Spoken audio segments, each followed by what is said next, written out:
आदमी अपनी फैमिली को बचाने के लिए हर हद पार कर देता है। फिल्म के आगाज में दिखाते हैं कि रात के वक्त होता है और डेविड अपनी फैमिली और बेटे के साथ खिड़की में खड़ा होकर बाहर हो रही बारिश और उसके साथ जोरदार तूफान को देख रहा होता है। बिजली बहुत जोर से चमकती है, इसलिए डेविड अपनी फैमिली के साथ बेसमेंट में चला जाता है। सुबह जब तूफान खत्म होता है तो बाहर जाते हैं और देखते हैं कि रात हुई तूफानी बारिश से हर चीज तबाह हो चुकी है। वो झील की तरफ जाते हैं जो उनके घर के पास ही थी और देखते हैं कि बहुत ही ज्यादा तेज धुंध उनकी तरफ आहिस्ता आहिस्ता बढ़ रही है। फिर वो अपने पड़ोसी के पास जाते हैं जिसकी कार के ऊपर एक दरख्त गिरा हुआ होता है। वो उससे मदद करने का कहता है और कहता है कि मुझे सिटी की तरफ जाना है। डेविड उसे लेकर अपने बेटे के साथ गाड़ी में सिटी की तरफ जाता है। रास्ते में उन्हें बहुत सारी आर्मी की गाड़ियां नजर आती हैं जो जंगल की तरफ से आ रही होती हैं। उसका पड़ोसी बेंट उसे बताता है कि जंगल की तरफ जहाँ से धुंध आ रही है वहाँ आर्मी वालों की बेस यूनिट है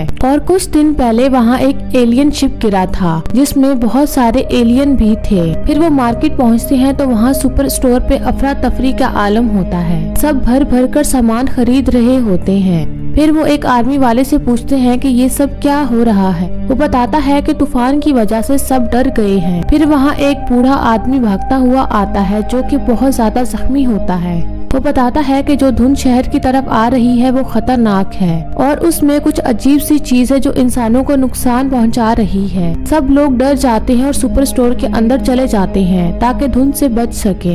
एक आदमी वहां से भागने के लिए गाड़ी की तरफ जाता है लेकिन धुंध में वो फंस जाता है और फिर उसकी चीखें सुनाई देती हैं। धुंध आहिस्ता आहिस्ता पूरे शहर में फैलना शुरू हो जाती है। जो लोग सुपर स्टोर में छुपे होते हैं वो डरते हुए सब कुछ देख रहे होते हैं।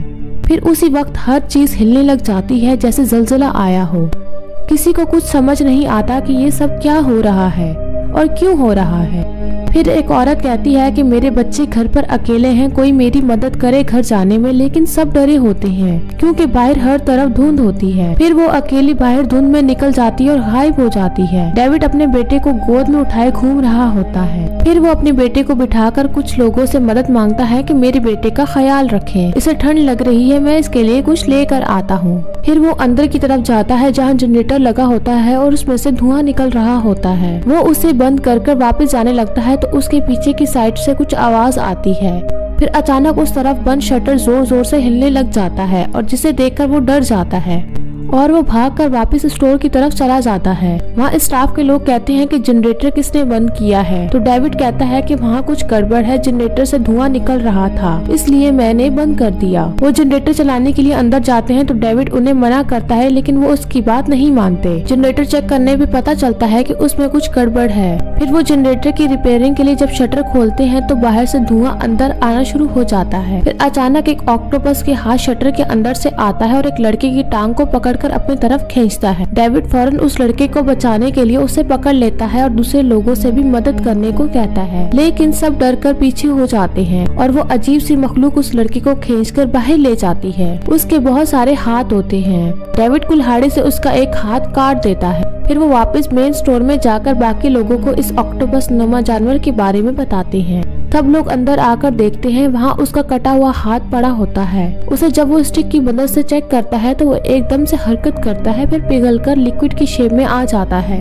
और वहाँ से बहकर बाहर चला जाता है। फिर वो लोग मेन स्टोर की तरफ आते हैं। स्टोर जो कि शीशे का होता है हर तरफ धुंध में घिरा होता है। उसे हिफाजत के लिए सामान लगाकर महफूज बनाने लगते हैं। डेविड का पड़ोसी उसकी बातों पर यकीन नहीं करता और कहता है कि ये सब बकवास है और मुझे घर जाना है। कुछ और लोग भी उसके साथ बाहर जाने को तैयार हो जाते हैं। डेविड कहता है कि तुम अपने बचाव के लिए कोई रस्सी बांध लो ताकि वो जानवर तुम्हें खींच ना सके, लेकिन वो उसकी बात नहीं मानता। एक और बूढ़ा शख्स रस्सी बांध लेता है और वो लोग बाहर की तरफ जाते हैं। कुछ ही देर बाद वो रस्सी खींचने लग जाती है। सब लोग जोर लगाते हैं और रस्सी को खींचते हैं और जब रस्सी वापस अंदर आती है तो देखते हैं कि उस आदमी का सिर्फ आधा हिस्सा ही वापस आया है। सब देखकर डर जाते हैं और समझ जाते हैं कि बाहर कोई खतरनाक बला है जो ये सब कर रही है। फिर शाम का टाइम हो जाता है और जनरेटर बंद हो जाता है। जनरेटर बंद होने की वजह से अंधेरा होने लगता है और लोग टॉर्च जलाकर रोशनी करते हैं। फिर स्टोर के शीशे पर बड़ी साइज के उड़ने वाले कीड़े जमा होना शुरू हो जाते हैं, जो देखने में बहुत ज्यादा खतरनाक लगते हैं, क्योंकि इस तरह के उड़ने वाले कीड़े इतने बड़े साइज के पहले किसी ने नहीं देखे। और फिर आहिस्ता आहिस्ता उनकी तादाद बढ़ना शुरू हो जाती है।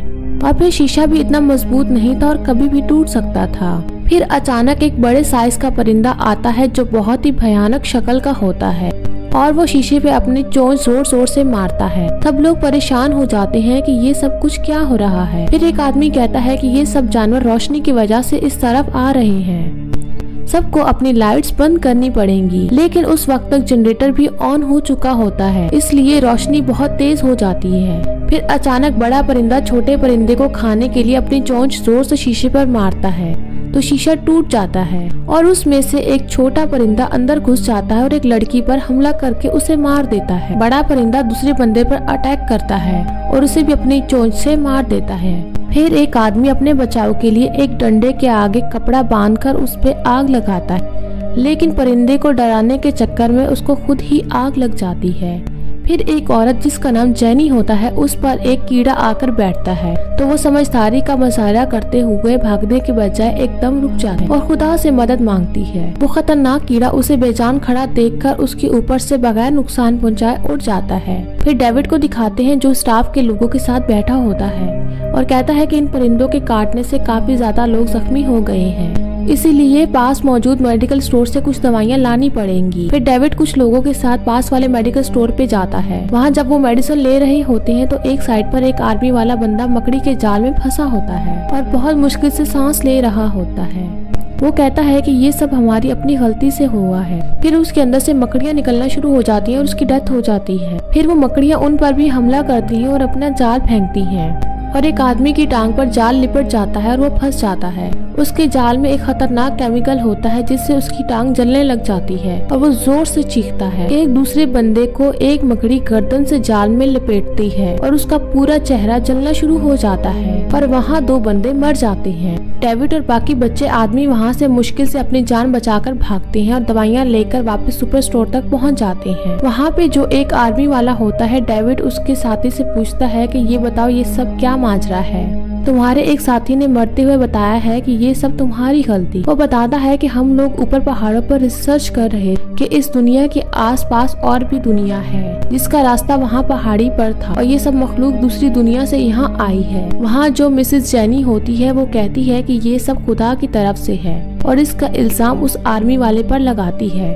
कि तुमने खुदा की बनाई दुनिया में गड़बड़ की, इसकी वजह से ये सब हो रहा है, दूसरी दुनिया का दरवाजा खुलने से ये सब हुआ है। जेनी की बातें सुनकर एक शख्स जिसका नाम जोसेफ होता है वो गुस्से में आ जाता है और उस आर्मी वाले को बुरा भला कहने लगा है कि तुम लोगों की वजह से ये मुसीबत आई। वो उस आर्मी वाले पे हमला करता है और उससे चाकू से मारकर जख्मी करता है। डेविड और उसका साथी उसके रोकने की कोशिश करते हैं लेकिन वहाँ लड़ाई शुरू हो जाती है। जेनी कहती है कि इस आर्मी वाले को उठाकर बाहर फेंक दो, इस तरह इसको सजा मिल जाएगी और ये मखलूक यहाँ से वापस चली जाएगी। ज्यादातर लोग जेनी की साइड होती है, इसलिए डेविड और उसका साथी उन्हें रोक नहीं पाते और सब लोग उस आर्मी वाले को उठाकर स्टोर से बाहर फेंक देते हैं और दरवाजा बंद कर देते हैं।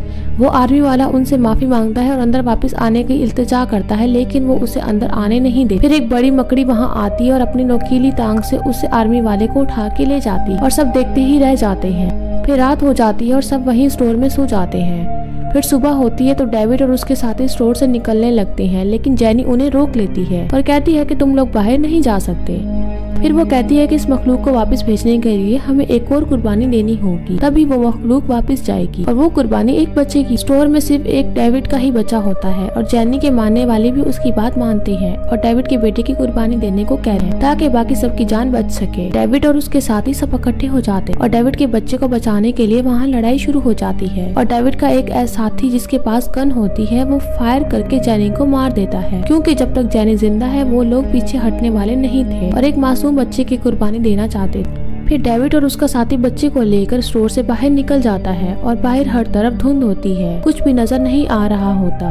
वो लोग डेविड की गाड़ी की तरफ भागते हैं, लेकिन रास्ते में एक बहुत बड़ी मकड़ी आती है और एक बंदे को उठाकर ले जाती है और एक छोटी मकड़ी एक दूसरे बंदे पे हमला करती है और इस तरह 2 बंदे कम हो जाते हैं। बाकी सब जैसे तैसे करके बड़ी मुश्किल से गाड़ी तक पहुंच जाते हैं। फिर डेविड गाड़ी स्टार्ट करके अपने घर की तरफ जाता है। रास्ते में हर तरफ तबाही फैली होती है और लोग मरे हुए होते हैं। मकड़ियों ने पूरे शहर पे हमला कर दिया होता है। फिर जब डेविड घर पहुंचता है तो देखता है कि उसकी वाइफ भी मकड़ियों के शिकार की वजह से जान गंवा बैठी है। डेविड को बहुत अफसोस होता है और फिर वो शहर से बाहर जाने के लिए आगे जाकर बहुत ही बड़ी मकड़ी रास्ते में खड़ी होती है। वो लोग गाड़ी रोक देते हैं। वो बड़ी मकड़ी चलती हुई दूसरी तरफ जा रही है। वो इतनी बड़ी होती है कि उसके चलने से जमीन हिल रही होती है। मतलब कि जो शुरू में हर चीज हिल रही थी वो इन जैसी बड़ी मकड़ियों के चलने की वजह से। वो मकड़ी जब वहाँ से चली जाती है तो डेविड गाड़ी आगे बढ़ाता है। आगे जाकर डेविड की गाड़ी का पेट्रोल खत्म हो जाता है और वो रुक जाता है। अब हर तरफ वो जानलेवा मखलूक होती है और वो लोग गाड़ी में फंस चुके होते हैं।